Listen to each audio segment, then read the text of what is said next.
le test de l'autisme chez l'enfant de moins de 3 ans. Je vais vous raconter tout ça.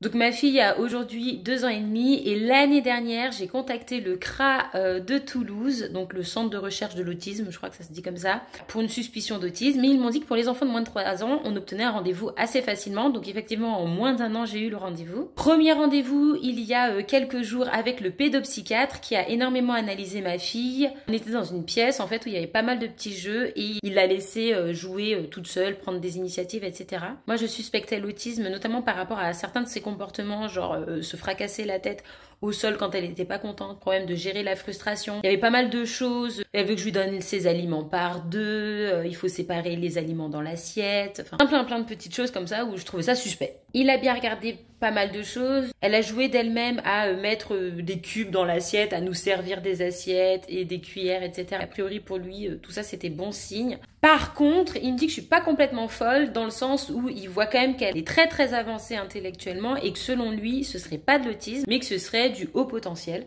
Donc ça, je m'en doutais aussi un peu. Je me disais qu'elle avait peut-être de l'autisme et de l'eau potentiel, mais non, a priori pas d'autisme, mais elle serait juste surdouée du coup. Il me dit qu'à 2 ans et demi, c'est un petit peu jeune pour passer les tests de QI, que ce serait pas assez révélateur, qu'il faudrait au moins attendre 1 an. Donc elle sera inscrite l'année prochaine pour passer les tests de QI. Au moins, on sera à peu près fixé quoi. Donc affaire à suivre en tout cas, je vous tiens au courant. Elle a d'autres rendez-vous avec comme une contre-expertise avec un autre pédopsychiatre dans 1 mois ou 2, quelque chose comme ça. Donc soit il va confirmer ou infirmer l'analyse du premier pédopsychiatre. Dans tous les cas, je vous tiendrai au courant.